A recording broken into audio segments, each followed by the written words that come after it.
Man, it's been a long war. It's been a tough war. You fought bravely, proudly. You are a special group. Die ineinander einen... Among brothers, shared foxholes, seen death and suffered together.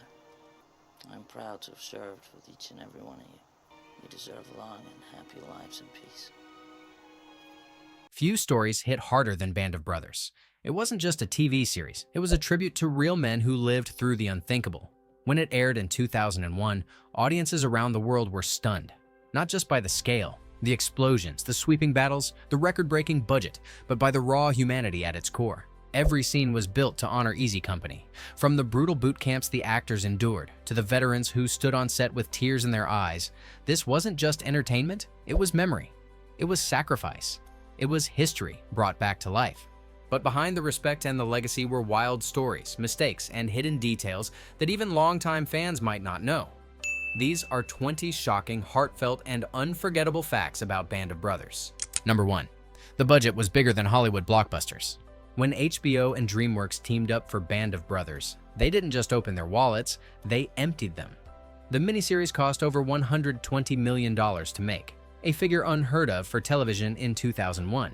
To put that in perspective, most Hollywood war movies at the time didn't even cross the $100 million mark. Every bullet, every explosion, every painstakingly recreated uniform came with a price tag. But the gamble paid off. The scale made it feel less like a TV show and more like a 10-hour film epic. It set a new bar for what television could achieve. And if you thought the budget was extreme, wait until you hear how far they went with the explosions. Number 2. Winter's words came straight from his own letters. When Damian Lewis delivered those quiet, measured lines as Major Winters, he wasn't just reading from a script. In many cases, he was reading Richard Winters' own words. The writers had access to Winters' wartime diaries and letters, and they mined them for authenticity. Entire passages of dialogue were lifted almost word for word from what Winters had written decades earlier in foxholes and barracks. This choice gave Winters' portrayal an uncanny realism. Viewers weren't just hearing what a character might have said, they were hearing what the man himself actually wrote. For Lewis, it was both a blessing and a burden. He had to carry the exact tone Winters had intended, honoring not just the history, but the voice of the man himself. It's part of why Winters' character feels so grounded. He wasn't written to be a Hollywood hero, he was written by history in his own hand, and the show respected that. We're gambling, Buck. So what? Soldiers do that. What if you'd won? What? What if you'd won?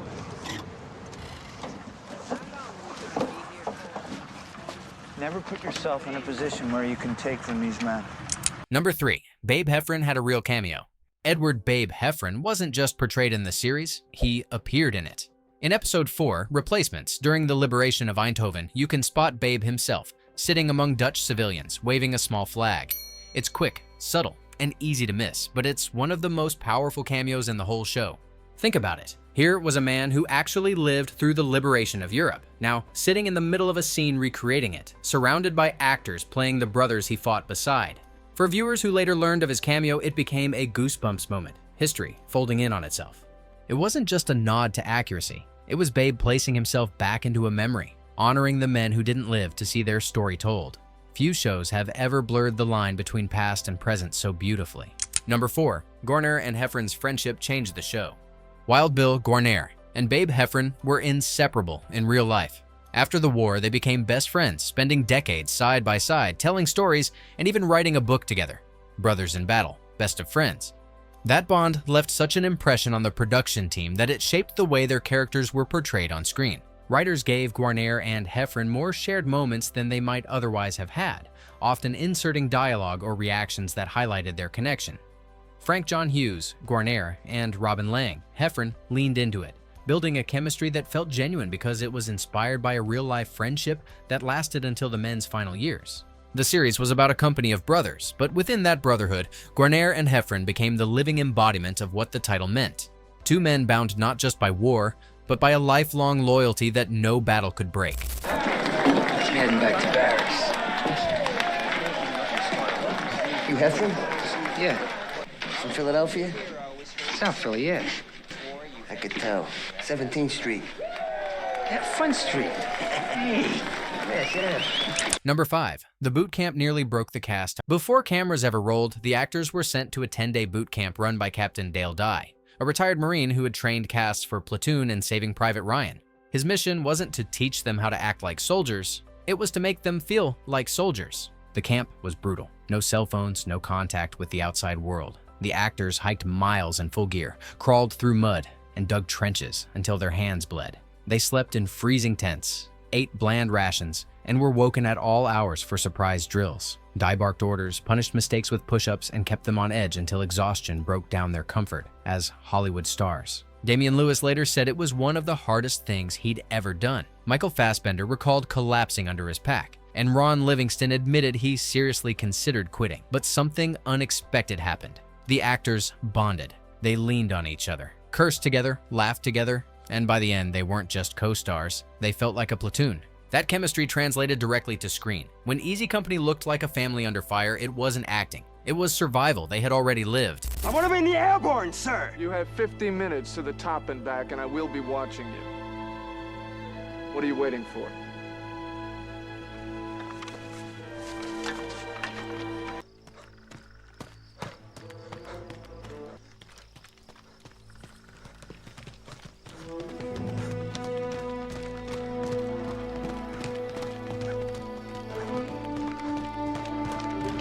Number 6. Injuries on set were very real. For all the planning and safety measures, Band of Brothers was still a production filled with real fire, collapsing walls, and tons of heavy gear.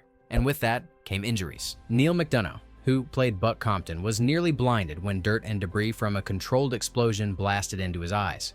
Scott Grimes, playing Donald Malarkey, twisted his ankle sprinting across a muddy battlefield. Others left set with cuts, bruises, and even dislocated shoulders from throwing themselves into trenches or smashing into walls. The directors encouraged physicality. If a character was supposed to slam into cover, the actors were told to really hit it.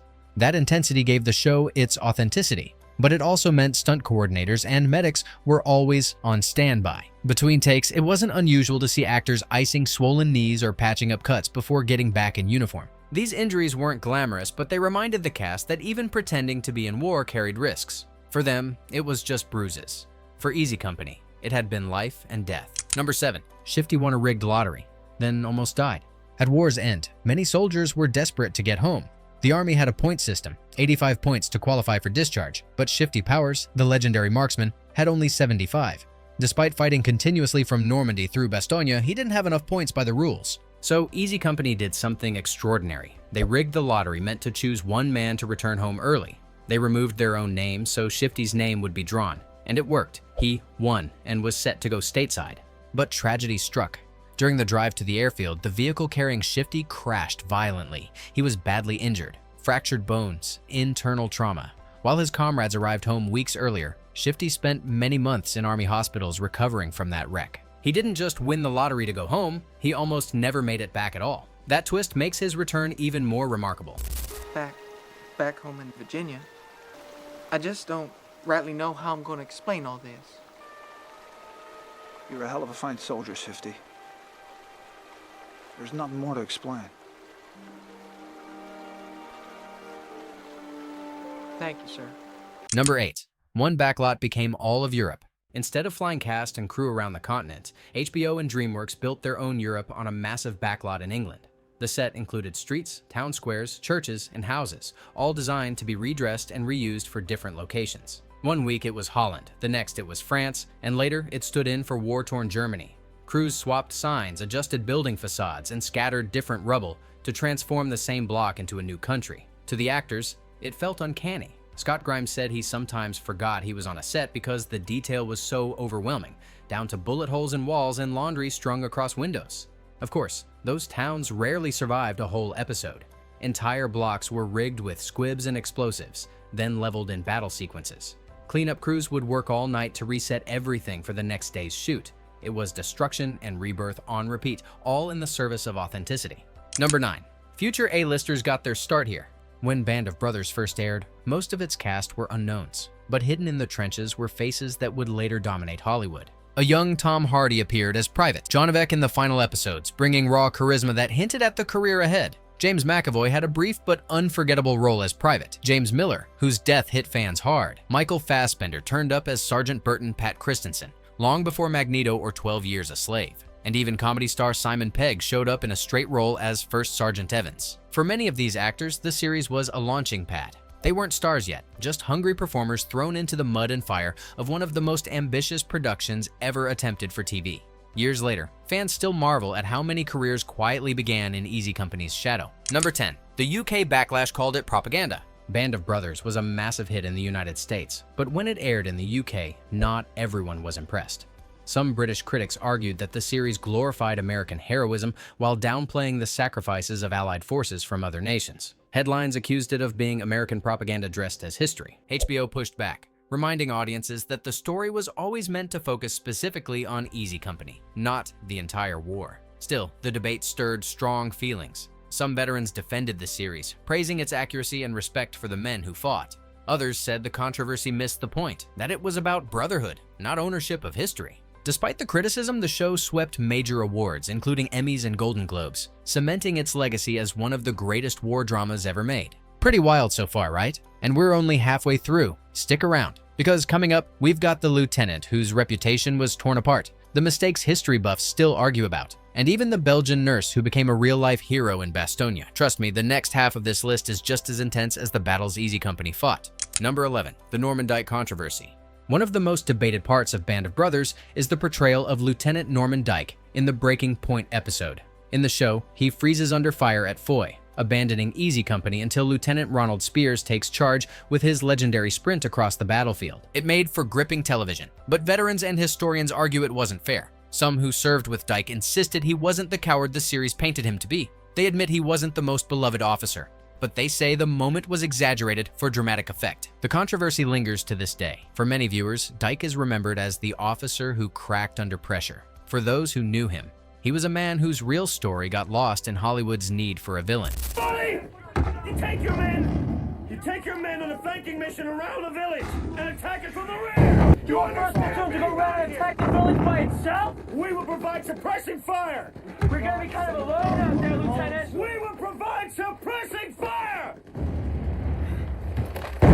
Number 12. Hitler's death got the date wrong. In the final episode, when Easy Company is shown celebrating Germany's surrender, the series flashes back to Adolf Hitler's death. The narration pins the event on May 7, 1945. It's a chilling moment, except history buffs were quick to notice the error. Hitler actually died by suicide in his bunker on May 1, 1945, 6 days earlier than the show claims. It's a small detail, but for a series praised for its obsessive accuracy, it stood out. Why the mistake? Some say it was a simple oversight in post-production. Others believe the writers shifted the date to line up more cleanly with Easy Company's timeline in the episode. Either way, it remains one of the most glaring factual slips in an otherwise meticulous production. Number 13. Bull Randleman's barn showdown never happened. One of the most memorable moments in the series comes when Sergeant Denver Bull Randleman gets separated from Easy Company and holes up in a barn surrounded by Germans. He fights his way out in a brutal, suspense-filled sequence that instantly became a fan favorite. But here's the truth. It never happened. The entire storyline was written for dramatic effect. In reality, Randleman was a brave and respected soldier, but there's no record of him being trapped alone in a barn or staging a last stand. The writers admitted they needed a tense, cinematic beat to highlight Randleman's toughness and loyalty. So they gave him a hero moment that audiences would never forget. While fictional, it worked. Many viewers still point to that barn fight as one of the most powerful scenes in the series. Of course, other Hollywood moments were rooted in tiny bits of truth, like Malarkey's eerie run-in with captured German paratroopers. Sir, we got 9 companies, sir. We do. Well, how come we're the only company marching every Friday night, 12 miles full pack in the pitch dark? Why do you think, Private Randleman? Lieutenant Sobel hates us, sir. Lieutenant Sobel does not hate Easy Company, Private Randleman. He just hates you. Thank you, sir. Number 14. Malarkey's POW conversation was embellished. There's a haunting scene in Band of Brothers where Donald Malarkey shares a quiet conversation with captured German paratroopers. They talk about home, family, and the pointlessness of war, giving the audience a gut-punch reminder that the men on both sides weren't so different. It's powerful, but it's not exactly how things went down. Malarkey really did encounter German prisoners, and he was struck by how young and human they looked, but the poetic exchange in the show with heartfelt lines about mothers and girlfriends back home was largely written by the screenwriters to add weight to the moment. The creative team knew that not every fact needed dramatizing, but when they did take liberties, It was usually to highlight deeper truths about the war, that soldiers often saw reflections of themselves in the enemy. From somber reflections to light-hearted banter, the show mixed tones perfectly, and nowhere is that clearer than in one of its most famous bloopers, a slip-up that made it into the final cut. Number 15, a blooper that somehow stayed in. For a show that prided itself on accuracy, it's kind of funny that one very obvious mistake slipped through. In the Carentan episode, there's a quick moment where a soldier can be seen wearing a wristwatch from the 1990s. Yep, decades ahead of its time. It's one of those blink and you'll miss it errors, but eagle-eyed fans caught it, and it's become one of the most talked about bloopers in Band of Brothers. What's wild is that the editors, producers, and dozens of people watching cuts didn't flag it, so it rolled right into the final product. The fact that such a small modern detail stands out just shows how committed the series was to authenticity everywhere else. When you live and breathe the 1940s so completely, even a tiny slip like this feels massive. Number 16. Spielberg and Hanks brought veterans to tears. One of the most powerful moments behind the camera came when the real Easy Company veterans visited the set during filming. For many of them, it was the first time in decades that they'd seen the uniforms, the weapons, and the sights of World War II recreated in such detail. Some of the men broke down in tears. They weren't watching actors. They were watching ghosts of their youth. Seeing Damian Lewis walk past in Winter's uniform or watching squads of young men run drills was like being transported back to 1944. The actors were equally shaken. They suddenly realized the men they were portraying weren't distant legends in a history book. They were standing right there, flesh and blood, remembering the friends they'd lost. Michael Fassbender later admitted he felt a deep pressure not to let them down. That emotional overlap between real veterans and their fictional counterparts gave Band of Brothers a weight few productions ever achieve. It wasn't just a set, it was sacred ground. Number 17, Tom Hanks made a sneaky cameo. Everyone knows Tom Hanks co-created Band of Brothers with Steven Spielberg, but fewer fans realize he actually stepped into uniform and appeared in the series himself. In addition to lending his voice in the D-Day chaos, Hanks made a physical cameo as a British Red Devil paratrooper. The moment happens when Easy Company links up with British troops. Among the rescued Red Devils, you can spot Hanks in full kit, blending in with the extras. It's quick, and most viewers never notice, but once you know, it's impossible to unsee. For Hanks, it wasn't about ego or grabbing the spotlight. It was about stepping directly into the story he was helping tell. By appearing as one of the men who fought alongside Easy Company, he gave himself a personal stake in the world he helped recreate. It's a hidden tribute from a man who has spent much of his career honoring World War II stories. Number 18, the Belgian nurse who became part of the story. In the Bastogne episodes, one of the most emotional side characters is Renée Lemaire, the Belgian nurse who tends to wounded soldiers until she's killed in a bombing raid. Viewers were moved by her bravery, but many assumed she was fictional, a Hollywood invention to tug at heartstrings. She was real. Renée Lemaire was a 30-year-old nurse from Bastogne who volunteered to help American medics during the siege. She worked tirelessly in makeshift hospitals, comforting the wounded and easing their suffering. On Christmas Eve 1944, when German bombs struck the aid station, she was killed while trying to save patients. Her sacrifice made such an impression on the men of Easy Company that they insisted her story be told. Including her in Band of Brothers wasn't just a dramatic choice, it was a tribute. Millions of viewers around the world learned her name because the series honored her courage. Number 19, the cast had to write goodbye letters. Before boot camp even began, Steven Spielberg and Tom Hanks asked every actor to sit down and write a letter home, as if they were about to ship off to war. These weren't gimmicks for the camera. The letters were sealed, tucked away, and never opened until after filming ended. For many of the young actors, it was the first time they'd ever thought about saying goodbye to their families. Some admitted their hands shook as they wrote. Others said the exercise broke them down before they'd even set foot in the mud. Damian Lewis later recalled that staring at the page forced him to feel the same dread Easy Company must have felt on the eve of D-Day, the possibility that tomorrow might never come.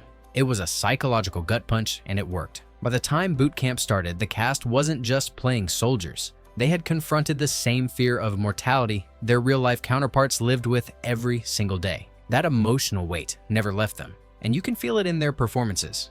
Number 20, the Dachau massacre controversy. In the final episodes, Band of Brothers depicts Easy Company discovering and liberating a concentration camp. It's one of the series' most gut-wrenching and powerful moments, but it also touches on one of the most debated incidents of the war. Historical records suggest that after seeing the horrors of Dachau, some American soldiers executed captured SS guards in a burst of rage. Survivors, including members of Easy Company, later gave conflicting accounts. Some insisted it happened, others denied being part of it, and official reports often downplayed or dismissed the details. The series handled it with a careful balance. It didn't show Easy Company committing mass executions, but it did capture the raw fury and moral chaos that the soldiers must have felt when confronted with such evil. By leaving it slightly ambiguous, the show respected history while acknowledging the human emotions of men who had seen too much. It's a reminder that Band of Brothers was never just about battles. It was about the impossible choices, the blurred lines, and the scars left on everyone who lived through the war. From casting choices that nearly changed history to on-set boot camps that broke Hollywood stars, Band of Brothers isn't just a war story, it's a monument to memory. Every detail, every performance, every quiet pause was crafted to make viewers feel like they were marching beside Easy Company through mud, snow, and fire. The show didn't just dramatize events, it honored the bonds, the pain, and the resilience of the men who lived them. That's why, more than 2 decades later, it still hits like a thunderclap. It's not just television, it's a legacy. So tell me, what other facts did I miss? Please share them all in the comments. And if you want more deep dives into the hidden truths of your favorite movies and shows, make sure to hit that subscribe button. Because just like Easy Company's story, the journey doesn't end here. I have a question my grandson asked me the other day when he said, "Grandpa, were you a hero in the war?" Grandpa said no.